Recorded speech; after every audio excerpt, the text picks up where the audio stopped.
Bismillahirrahmanirrahim. Assalamualaikum warahmatullahi wabarakatuh. Innal hamdalillah nahmaduhu ta'ala wa nasta'inuhu wa nastaghfiruh wa na'udzu billahi min shururi anfusina wa sayyiati a'malina. May yahdihillahu fala mudilla lahu wa may yudlil fala hadiya lahu. Wa asyhadu an la ilaha illallah wahdahu la syarika lahu wa asyhadu anna Muhammadan abduhu wa rasuluh. Amma ba'd. Kaum muslimin jamaah Masjid Istiqomah yang dirahmati oleh Allah Subhanahu wa taala, alhamdulillah Allah Subhanahu wa taala kumpulkan kita pada malam hari ini dalam rangka untuk mempelajari ilmu. Mudah-mudahan ini termasuk di antara amal soleh yang akan memperberat timbangan kebaikan kita di sisi Allah Subhanahu wa taala. Baik, jamaah yang dirahmati oleh Allah Subhanahu wa taala, kembali kita melanjutkan mengkaji dan membahas kitab Umdatul Ahkam, masih dalam kitab Thaharah. Sekarang kita memasuki hadis berikutnya, hadis yang keempat yang disebutkan oleh, atau hadis yang keenam yang disebutkan oleh Al-Hafidh Abdul Ghani Al-Maqdisi rahimahullahu taala. Baik, qala al-musannif rahimahullah, beliau mengatakan an Abi Hurairah radhiyallahu anhu, dari Abu Hurairah semoga Allah meridhoinya, anna Rasulullah sallallahu alaihi wasallam qala, bahwasanya Rasulullah sallallahu alaihi wasallam bersabda, idza tawaddaa ahadukum, apabila salah seorang dari kalian hendak berwudu, falyaj'al fi anfihi ma'an, maka hendaknya dia menghirup ke lubang hidungnya air. Dia hirup air ke lubang hidungnya. Thummal yantathir, kemudian dia keluarkan air tersebut. Wa man istajmara falyutir, dan siapa yang dia istijmar, bersuci dengan menggunakan media selain air, falyutir, maka hendaknya dengan bilangan ganjil.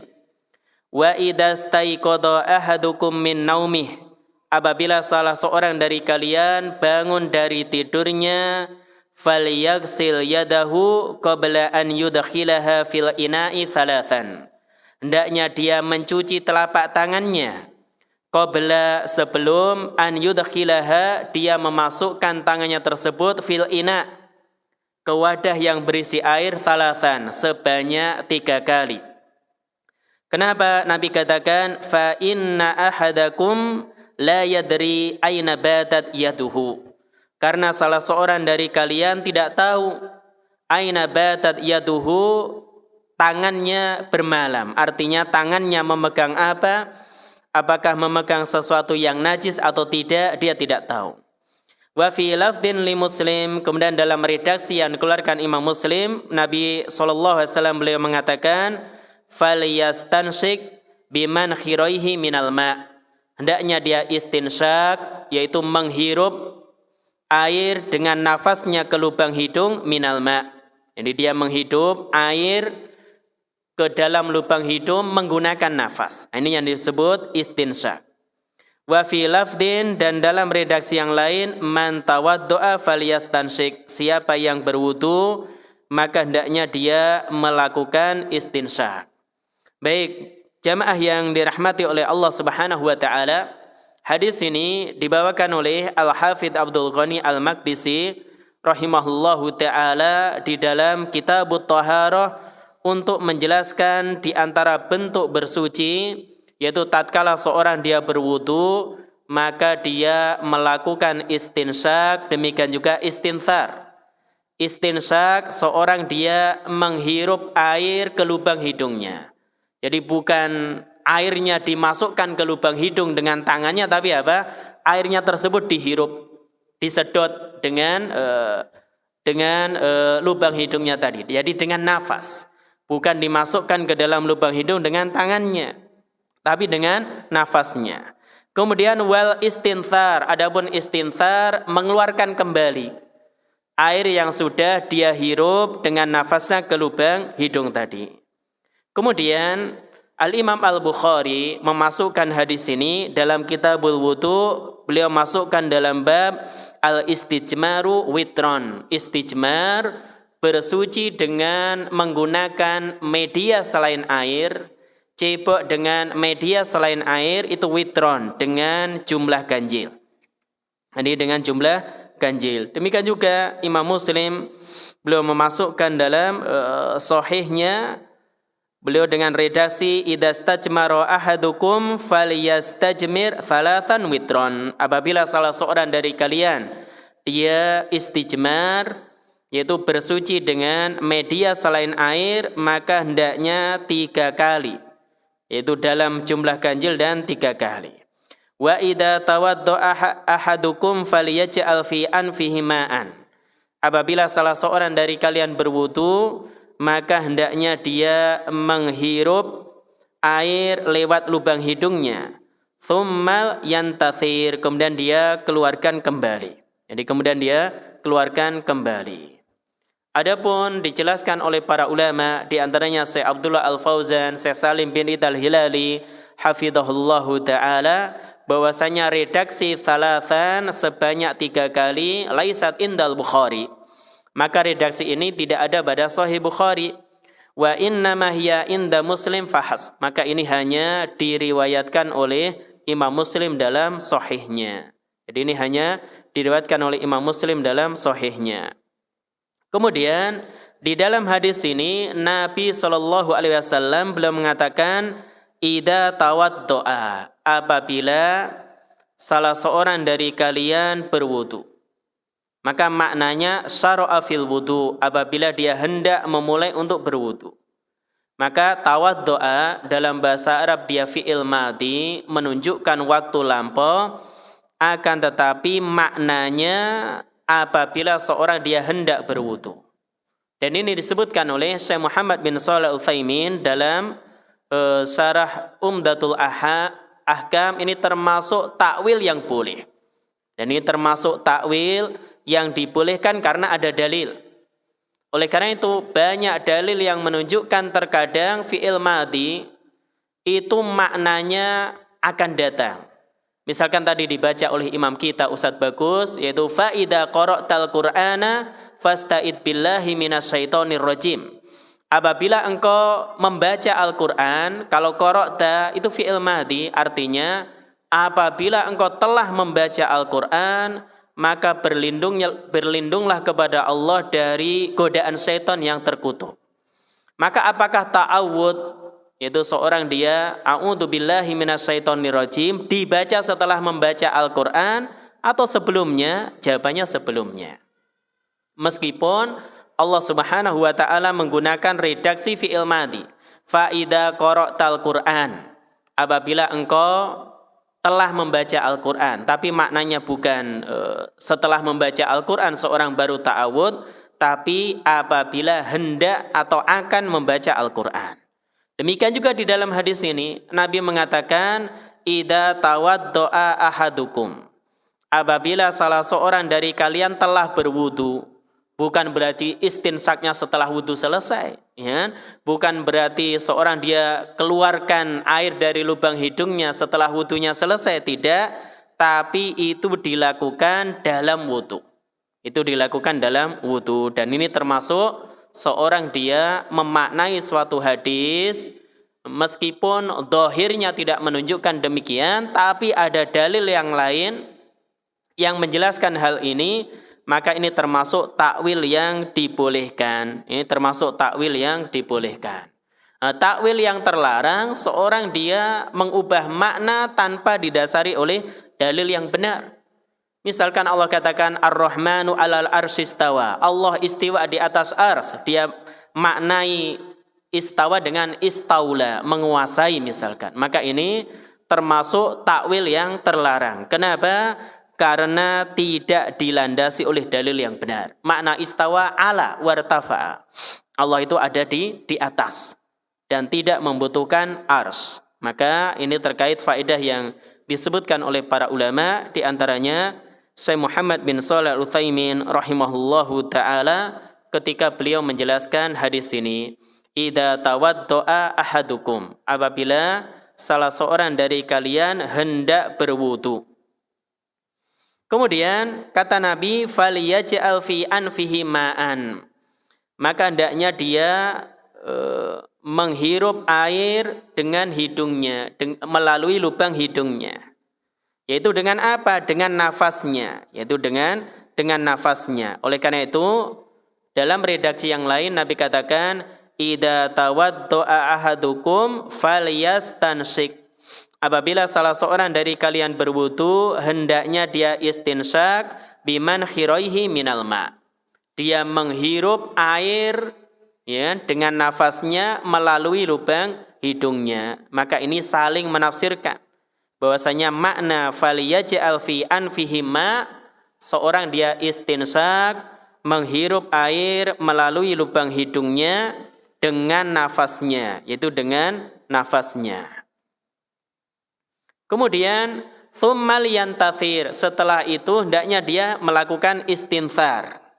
Istinthar itu maknanya yukhrijul ma minal anf, mengeluarkan air dari hidung, bin nafas, dengan menggunakan nafas. Jadi kalau istinsyak juga dengan nafas, istinthar juga dengan nafas, yaitu ba'da istinsyakihi, setelah istinsyak. Kalau bahasa Jawanya seperti orang sisi, tahu sisi ya, mengeluarkan apa ini? Ingusnya ya, keluarkan ingusnya. Kadang anak kecil kan nggak bisa sisi ya kan, nggak bisa sisi dia. Nah, ini disebut istinthar.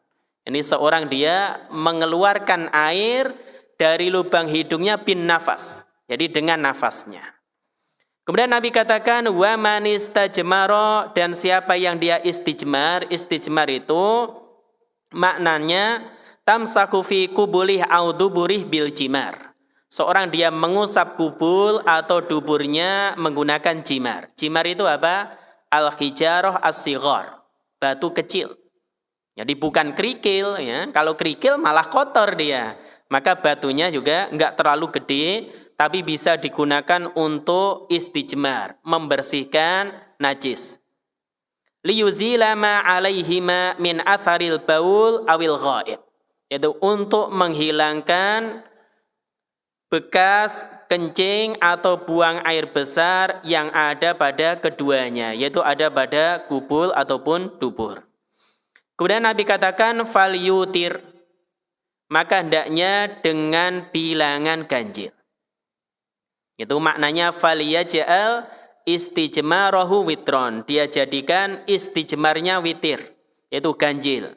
Dan ganjil di sini minimal 3 kali, yaitu 3 kali usapan, tidak boleh kurang dari itu. Oleh karena itu, terkait dengan pembahasan hal ini, masalah istijmar dibahas oleh para ulama apa hukumnya. Jadi apa hukum istijmar? Maka disebutkan oleh para ulama terkait dengan masalah ini bahwasanya terkait hukum istijmar, para ulama katakan ya juzu istihdamul hijarah li izalatin najasah minal makhraj. Boleh seorang dia menggunakan media batu atau yang semisalnya li izalatin najasah untuk menghilangkan najis minal makhraj, dari jalan keluarnya najis. Jadi baik dari kubul ataupun dubur. Maka dalil akan hal ini diantaranya hadis tadi. Selain itu juga ijma, para ulama sepakat akan bolehnya hal ini. Di antara ulama yang menukil ijma dalam masalah ini adalah Al-Imam Ibnu Hazm rahimahullahu ta'ala. Ibnu Hazm beliau sebutkan dalam Maratibul Ijma, ittafaqu ala annal istinja bil hijarah jaiz. Para ulama sepakat istinja, cebok, bil hijarah, menggunakan batu atau media yang semisalnya. Kalau sekarang pakai tisu ya, maka jaiz, hukumnya dibolehkan. Jadi ini kata Ibnu Hazm. Demikian juga disebutkan oleh Ibnu Abdil Bar dalam Al-Istidkar. Beliau mengatakan al-fuqaha al-yaum mujmi'un. Para ulama ahli fikih sekarang mereka sepakat ala annal istinja'a bil ma'i adharu wa atyab. Cebok menggunakan air itu lebih bersih dan lebih baik. Wa annal ahjara ruhsatun wa tausi'atun. Adapun cebok menggunakan batu atau media yang lain ini rukhsah, ini merupakan keringanan. Wa annal istinja'a biha, dan istinja dengan hal tadi, dengan batu atau yang semisalnya, jaizun fis safar wal hadar. Yani boleh dilakukan baik ketika safar ataupun tidak. Maka ini hukumnya boleh, selain dalilnya hadis Nabi tadi adalah kesepakatan para ulama. Demikian juga Syekhul Islam Ibnu Taimiyah dalam Majmu' Fatawa, beliau mengatakan qad ajma'al muslimuna ala jawazi al-istijmar. Kaum muslimin sepakat istijmar hukumnya dibolehkan. Demikian juga Ibnu Muflih. Jadi kesimpulannya, apa hukum istijmar? Seorang ketika tidak mendapati air, kemudian dia misalkan buang air kecil atau buang air besar, apa yang harus dia lakukan? Dia bisa bersuci atau cebok dengan media selain air. Nah, media selain air ini disyaratkan kalau dia menggunakan batu, ya, maka batunya tersebut 3, atau apabila jumlahnya tidak 3, misalkan bentuknya segi 4, maka 3 usapan. Jadi minimal 3 usapan. Adapun kalau pakai tisu, ya kan, sekali ngambil boleh jadi beberapa tisu, kemudian dia bersihkan lagi, maka itu hitungannya 1. Jadi sekali ngambil 1, kemudian 2. Kalau 2 bersih, maka dia tambah sekali, enggak boleh 2 berhenti. Jadi 3. Ya. Jadi minimal adalah 3. Ini istijmar. Jadi minimal 3. Tidak boleh kurang dari itu. Jadi tidak boleh kurang dari 3. Oleh karena itu para ulama membahas terkait juga masalah ini, yaitu seorang yang istijmar, maka hendaknya dia minimal 3 kali. Maka para ulama katakan yustahabbu qat'u al-istijmar ala witrin. Dianjurkan seorang dia menghentikan istijmarnya ala witrin, dalam jumlah ganjil. Fa illam takfi ats-tsalas masahat, meskipun ketika dengan 3 usapan itu belum bersih. Misalkan seorang dia istijmar dengan 3 kali usapan belum bersih, maka usapan yang keempat sudah bersih. Apakah dia berhenti di situ atau tambah lagi supaya usapan yang kelima jumlahnya ganjil? Maka jawabannya yang kedua. Jadi jawabannya yang kedua, dan ini hukumnya sunnah. Jadi hukumnya sunnah, ini merupakan pendapat ulama Syafi'iyah, Hanabilah, dan ini yang dipilih oleh Syekhul Islam Ibnu Taimiyah dalam keterangan dari beliau. Demikian juga oleh ulama muasirin, As-Sun'ani dalam Subulus Salam, beliau mengatakan wa yustahabbu al-itar, dianjurkan seorang istijmar dalam jumlah ganjil. Wa taqaddamat al-isyaratu ila dzalik, keterangannya sudah berlalu, wala yajibu al-itar, jumlah ganjil ini tidak sampai derajat wajib. Jadi hukumnya sunnah. Karena Nabi katakan waman la, dan siapa yang tidak melakukan hal ini fala haraj, hukumnya tidak mengapa. Demikian juga As-Syaukani. Jadi Imam As-Syaukani beliau juga berpendapat bahwasanya istijmar minimal dalam jumlah ganjil, yani minimalnya 3, kemudian dia jumlahnya ganjil, ini hukumnya dianjurkan.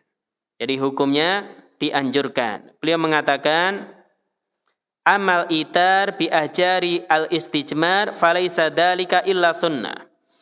Adapun dalil yang menjelaskan jumlah ganjil menggunakan batu tatkala istijmar, ini dalilnya ada pada hadis Nabi. 5 fi hadis, yaitu Nabi katakan man istajmara falyutir. Siapa yang istijmar hendaknya dengan bilangan ganjil. Man fa'ala faqad ahsana, siapa yang melakukan hal tadi telah berbuat baik. Wa man la fala haraja, dan siapa yang tidak melakukan demikian tidak mengapa. Demikian juga ini pendapat Syekh Muhammad bin Shalih Al-Utsaimin dalam Syarhul Mumti, dan Syekh Abdul Aziz bin Baz rahimahullahu taala dalam Majmu' Fatawa beliau. Jadi kesimpulannya, untuk istijmar dia wajib minimal 3 kali. Minimal 3 kali. Adapun sunnahnya dengan jumlah ganjil. Jadi 3 kali ini wajib, berarti nggak boleh hanya sekali. Jadi misalkan sekali sudah bersih nggak boleh. Jadi minimal 3 kali. Kemudian apabila ketiga kali ini nggak bersih, kemudian dia di usapan yang keempat sudah bersih, dianjurkan nambah lagi. supaya bilangannya ganjil. Jadi supaya bilangannya ganjil. Misalkan yang kelima.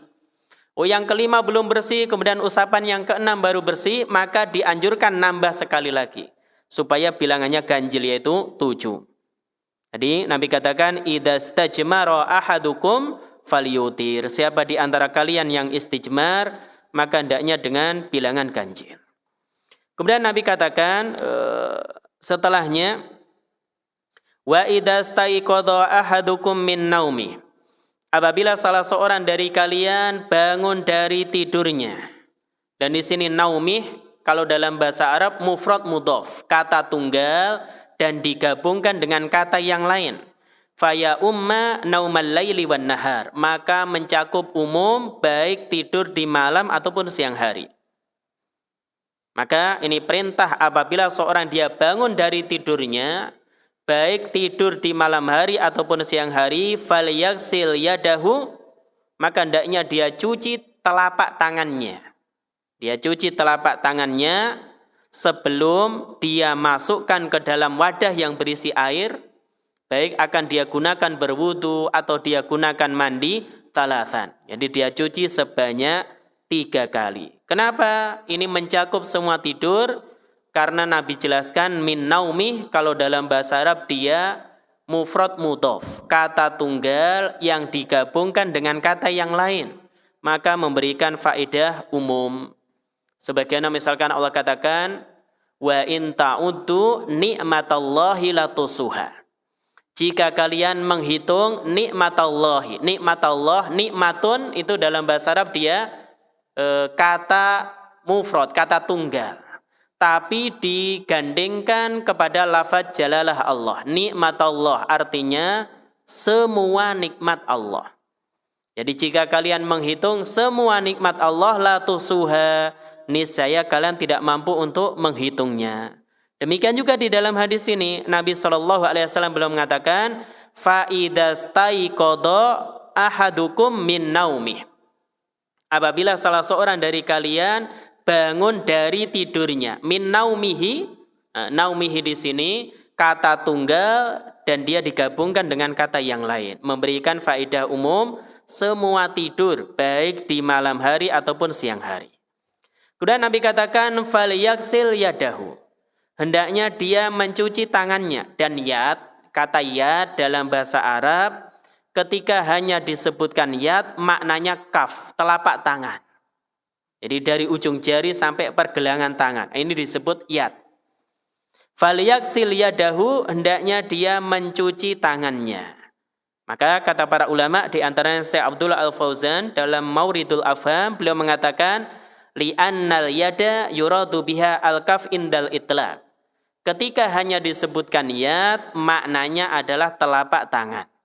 Jadi maknanya adalah telapak tangan. Maka telapak tangannya tidak boleh dimasukkan ke wadah yang berisi air sebelum dicuci sebanyak 3 kali. Kemudian fil ina di sini wadah, maknanya wadah tersebut berisi air.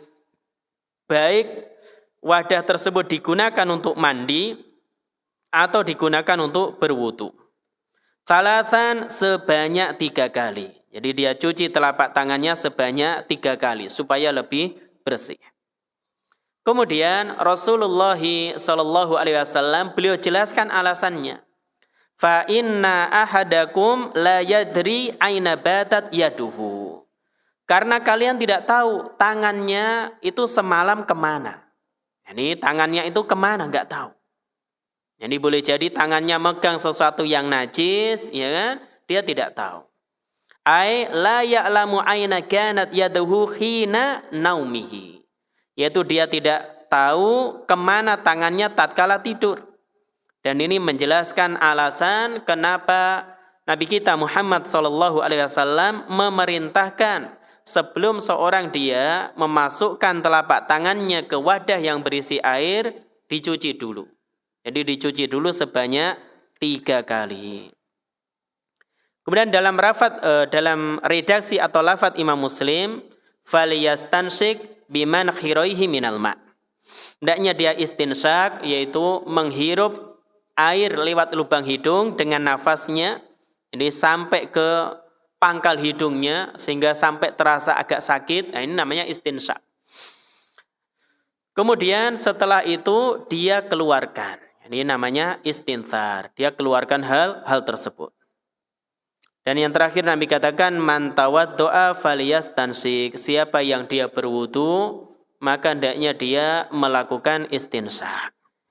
Baik, jamaah yang dirahmati oleh Allah Subhanahu wa taala, faedah yang bisa kita ambil, kita petik dari hadis ini. Yang pertama,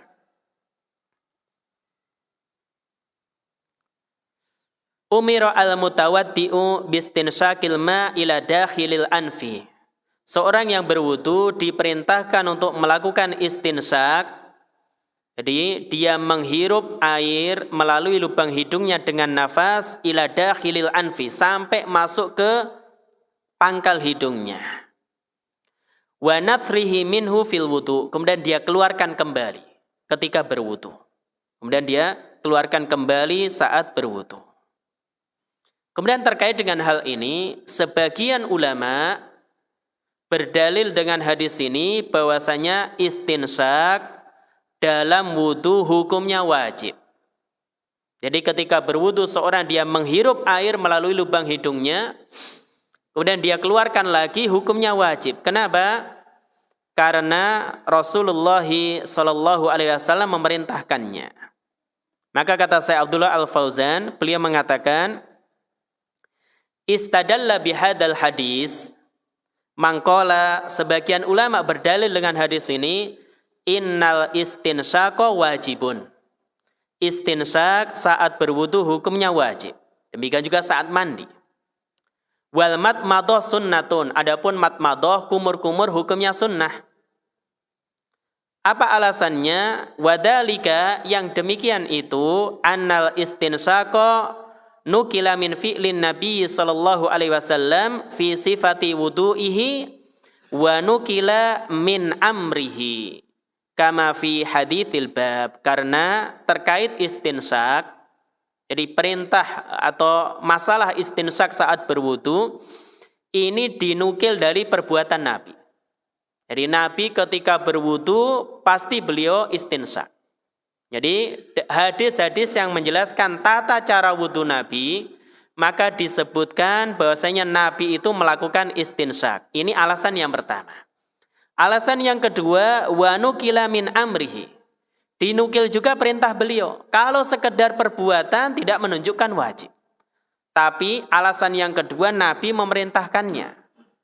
Dan kaidah yang disebutkan oleh para ulama usul fiqh bahwasanya al-amru lil wujub. Perintah itu hukum asalnya wajib, kecuali ada dalil yang memalingkannya dari kewajiban. Dan Nabi katakan, man tawaddo'a falyastansik. Siapa yang berwudu, hendaknya dia istinsyak. Lamnya lam amr. Dan apabila ada lam masuk ke fi'il mudhari, ya, kata kerja yang menunjukkan masa sekarang atau akan datang, maka ini memberikan faedah wajib. Sebagaimana penjelasan para ulama, di antaranya Syekh As-Satri hafidhahullahu ta'ala dalam Syarah Umdatul Ahkam. Jadi ketika beliau menjelaskan hal ini, karena Nabi katakan di sini falyastansik, ada lam amr menunjukkan perintah masuk ke fi'il mudhari, maka ini menunjukkan wajib. Oleh karena itu sebagian ulama berpendapat istinsyak saat berwudu hukumnya wajib. Amal matmadoh, adapun kumur-kumur, faqad nukilat min fi'lihi. Ini hanya dinukil dari perbuatan Nabi. Walam tunqal min amrihi fi haditsin sahih. Dan tidak dinukil dari perintah Nabi.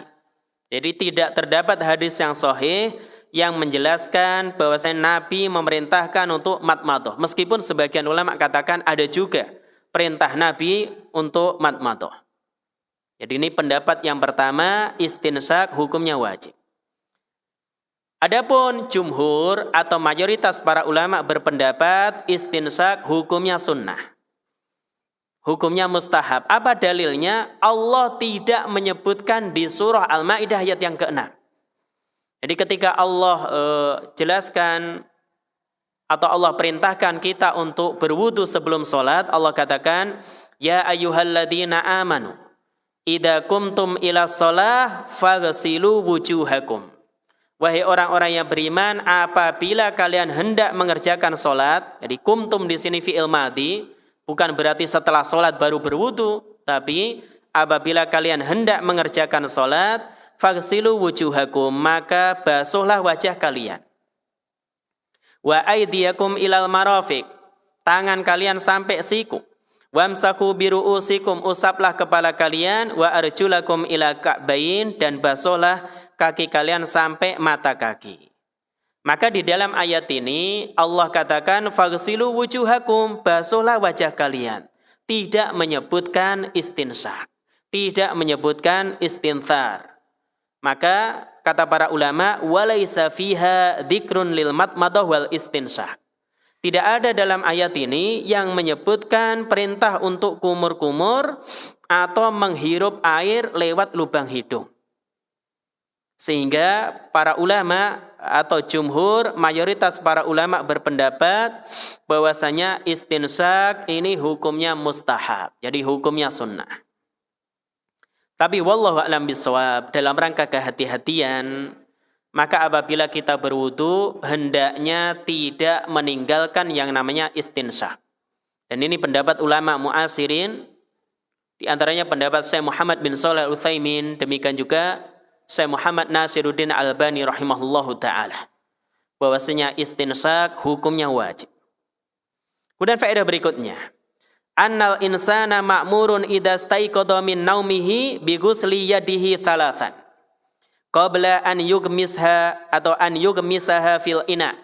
Seseorang apabila bangun dari tidurnya, maka diperintahkan untuk mencuci telapak tangannya sebanyak 3 kali sebelum mencelupkan atau memasukkannya ke dalam wadah yang berisi air.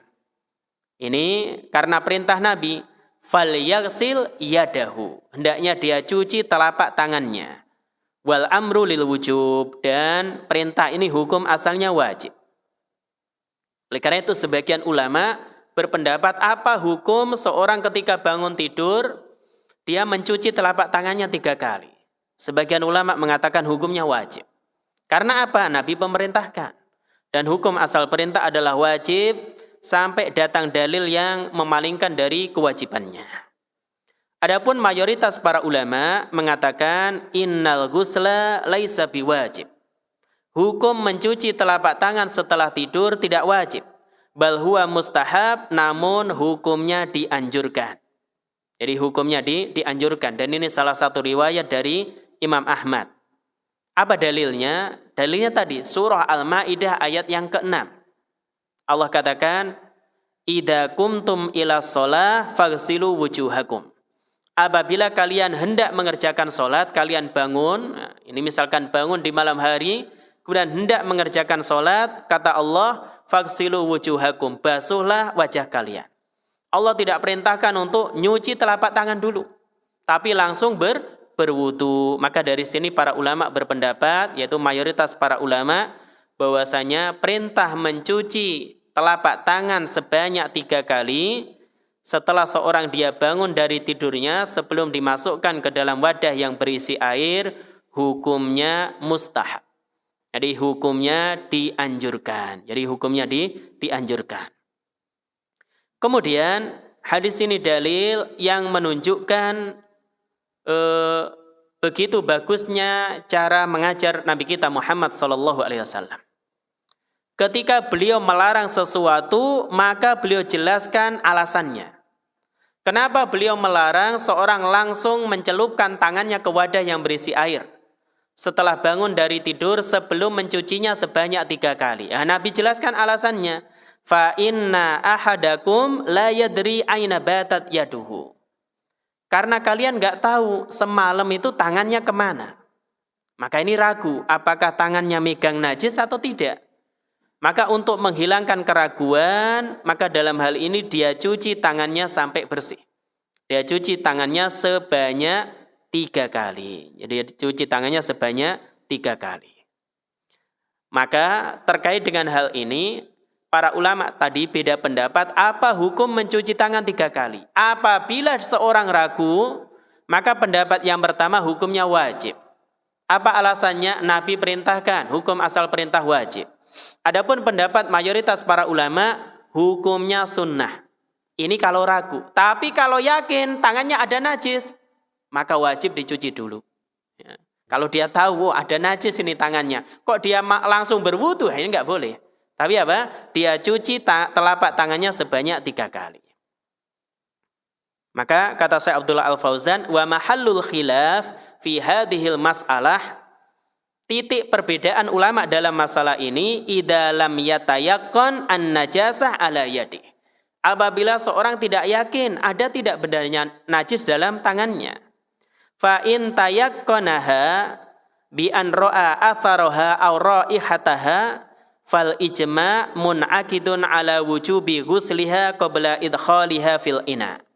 Namun apabila dia yakin tangannya itu ada najis, ada bekas najis, atau dilihat baunya najis, ya.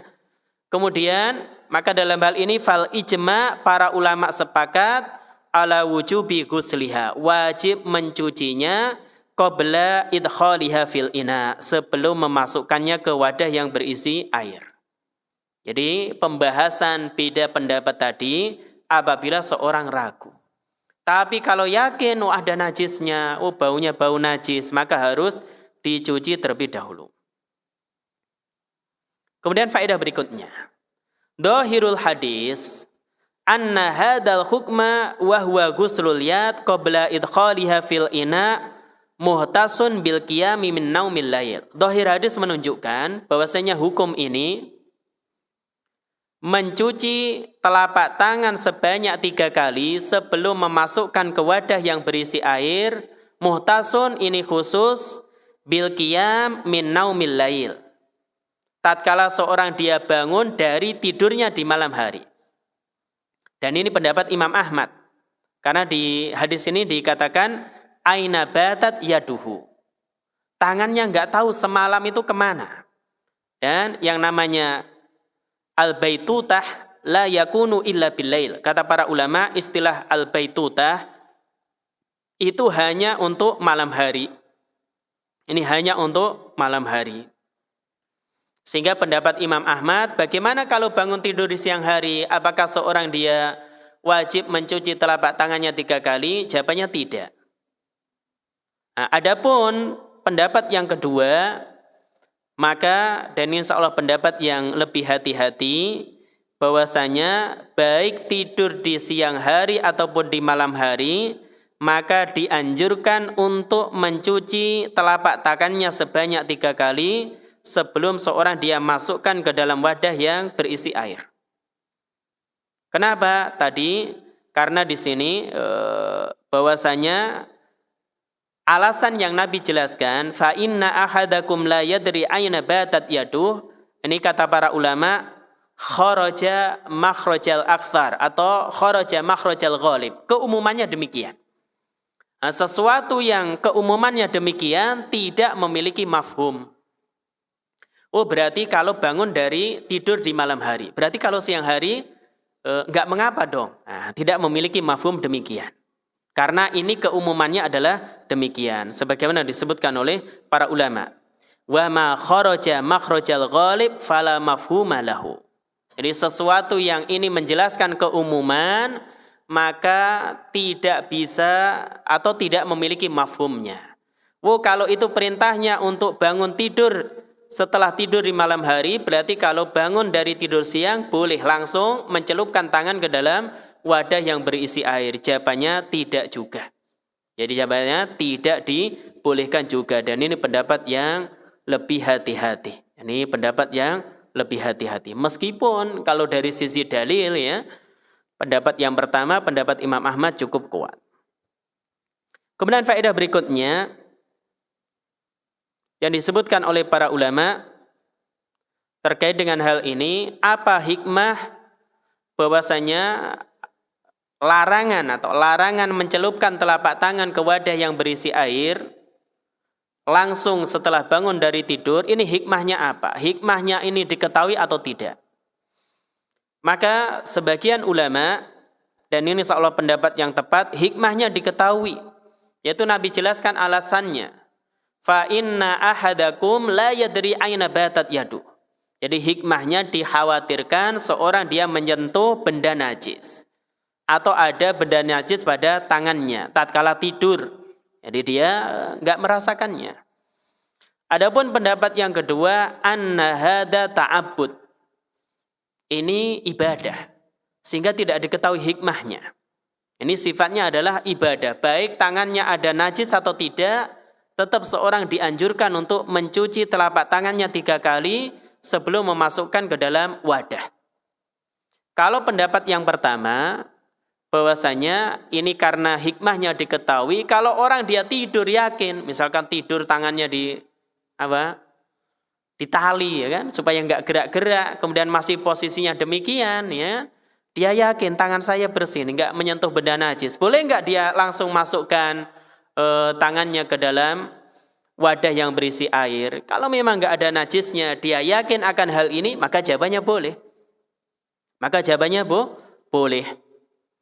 Dan ini hukumnya dianjurkan. Jadi hukumnya dianjurkan. Adapun kalau kita ambil pendapat yang kedua, ini sifatnya ibadah. Tidak diketahui hikmahnya, maka seorang tetap dianjurkan untuk mencuci telapak tangannya sebanyak 3 kali setelah bangun dari tidur. Jadi setelah bangun dari tidur. Ini perbedaan ulama ketika memandang sesuatu. Jadi ketika memandang suatu dalil, ini hikmahnya diketahui atau tidak, maka ini menimbulkan hukum yang berbeda. Kemudian pembahasan berikutnya yang disebutkan oleh para ulama, kenapa Nabi melarang? Apakah air yang tangan kita celupkan ke situ menjadikan air tadi statusnya najis? Maka menurut pendapat yang kuat di kalangan para ulama, bahwasanya orang yang dia langsung mencelupkan tangannya ke wadah yang berisi air sebelum mencuci sebanyak 3 kali, tidak serta-merta menjadikan status air tadi najis. Jadi bukan berarti alasannya karena najis sehingga Nabi melarang, tidak. Jadi bukan karena najis. Akan tetapi Nabi SAW melarang hal yang demikian ya, karena dikhawatirkan memang ada najisnya. Karena memang dikhawatirkan ada najisnya. Oleh karena itu, terkait dengan hal ini, larangannya di sini tidak sampai derajat haram. Apabila seorang memang yakin itu tidak ada benda najis di tangannya. Adapun kalau ada najis, tadi sudah kita sampaikan, para ulama sepakat bahwasanya wajib mencuci telapak tangan sebanyak 3 kali. Kemudian faedah yang terakhir, yang disebutkan oleh para ulama, diantaranya oleh Syekh Salim bin Al-Hilali hafizahullahu ta'ala dalam Zubdatul Afham, yaitu Sarah Umdatul Ahkam. Beliau mengatakan, min kamali syariah al-islamiyah wa khusniha al-inayatu bit-taharati wal ihtiyatu laha. Termasuk kesempurnaan syariat Islam dan bagusnya syariat Islam punya perhatian bit-taharah, dalam masalah bersuci, wal ihtiyatu laha, demikian juga kehati-hatian. Oleh karena itu sebelum menyelupkan telapak tangan ke air, maka seorang dia mencuci telapak tangannya sebanyak 3 kali. Jadi wallahu a'lam bishawab. Adzan dulu, nanti saya lanjutkan sedikit.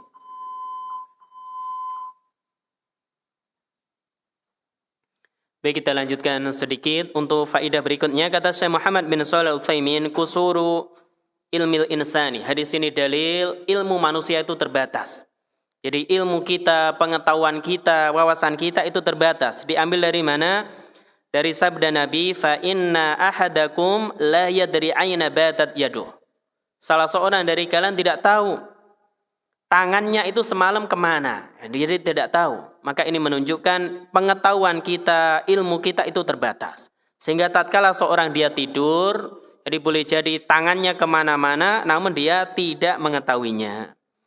Kemudian faedah yang lain, tadi sudah disampaikan, disinggung, bahwasanya hadis ini dalil yang menunjukkan bahwasanya Rasulullah SAW itu ketika mengajar, maka beliau memiliki metode yang sangat bagus.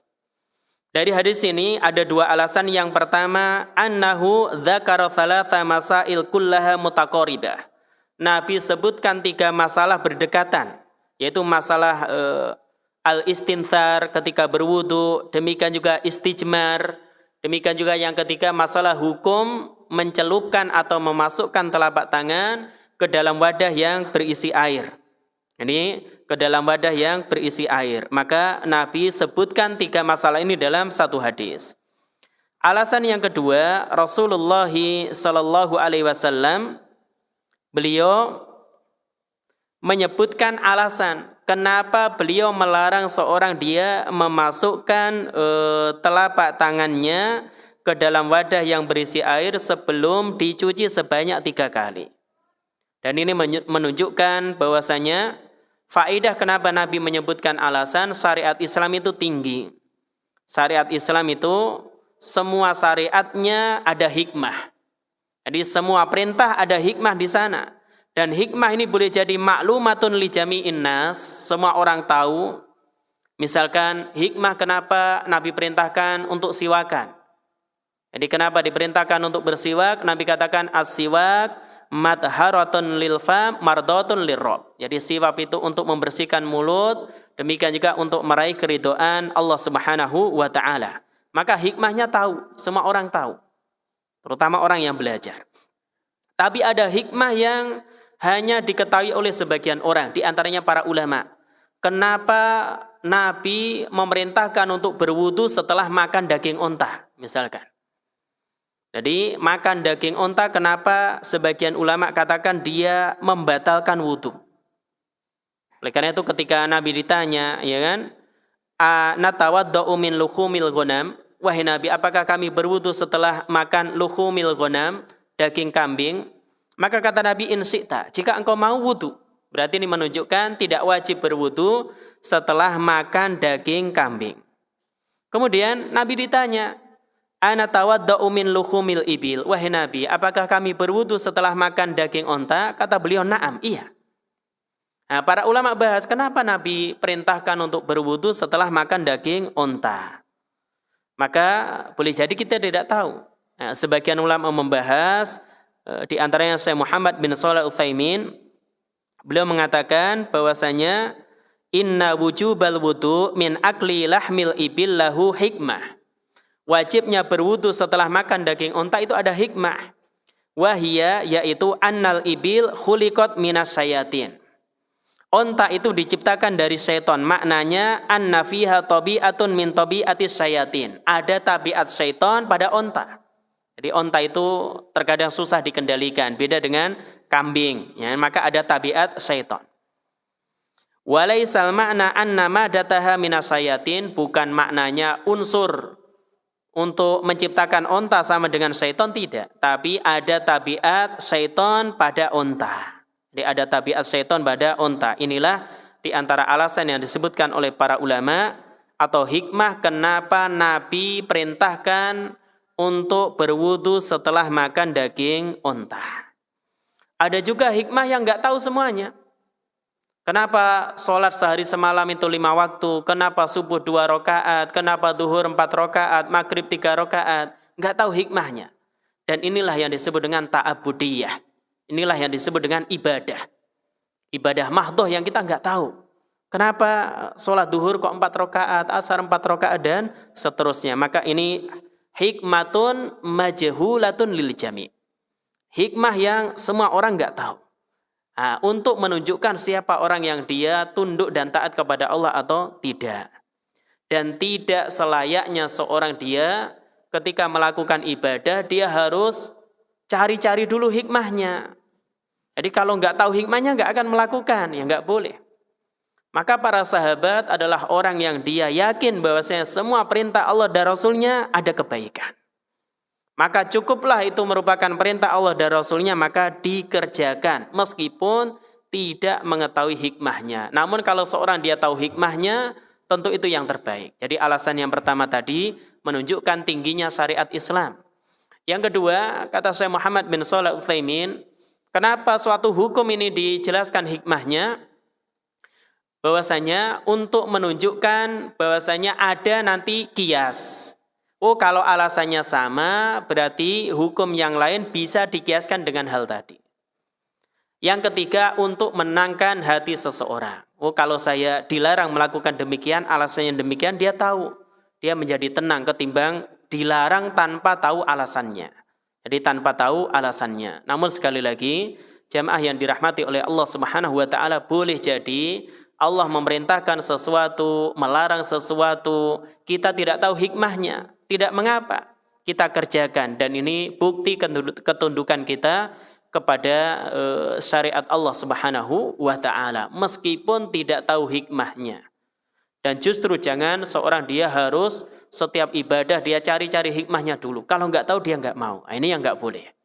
Ini yang tidak dibolehkan. Wallahu a'lam bishawab. Demikian yang kita kaji, kita bahas dalam kajian kita malam hari ini.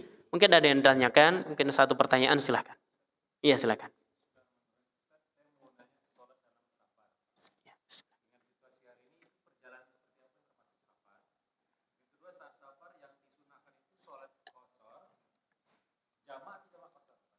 Begitu. Baik, ketika safar, maka ini ada rukhsah. Rukhsah dalam safar adalah mengqashar salat. Mengqashar salat itu maknanya meringkas salat yang 4 rakaat menjadi 2 rakaat. Jadi ketika seorang dia safar, maka rukhsahnya mengqashar salat. Adapun jama' ini rukhsah untuk seorang dia salat sulit tepat pada waktunya. Jadi alasannya masyaqqah, kesulitan. Nah, biasanya ketika safar terkumpul 2 hal ini. Jadi dia safar dan susah sholat tepat pada waktunya. Sehingga orang yang safar dia mengqashar sekaligus menjamak sholat. Bisa difahami ya? Saya ulang bahwasanya ketika seorang dia safar, rukhsahnya adalah mengqashar sholat. Asalnya dia tidak boleh menjamak apabila memungkinkan sholat tepat pada waktunya. Apabila memungkinkan sholat tepat pada waktunya. Jadi yang dianjurkan baginya mengqashar sholat. Namun ketika safar biasanya terkumpul 2 hal. Seorang dia safar berarti dianjurkan mengqashar. Yang kedua susah sholat tepat pada waktunya. Sehingga ada jamak qashar bagi musafir. Jadi ada jamak qashar bagi musafir. Jadi yang diqashar itu sholat yang 4 rakaat. Maghrib nggak boleh diqashar. Apalagi subuh ya. Diqashar sholat 1 rakaat. Ini sholat witir ya, nggak ada. Nah, yang 4 rakaat itu diqashar. Adapun jamak yang boleh dijamak duhur dan asar, maghrib dan isya. Subuh nggak bisa dijamak dengan sholat apapun juga. Jadi subuh nggak boleh seorang jamak duhur sama subuh dijamak takhir, subuhnya ditarik ke duhur ya, ini ya nggak boleh yang demikian. Mungkin itu yang bisa saya sampaikan kurang lebihnya. Mohon maaf, kita tutup dengan doa kafaratul majelis. Subhanakallahumma wa bihamdika asyhadu an la ilaha illa anta astaghfiruka wa atubu ilaik. Wa akhiru da'wana anil hamdulillahi rabbil alamin. Assalamualaikum warahmatullahi wabarakatuh.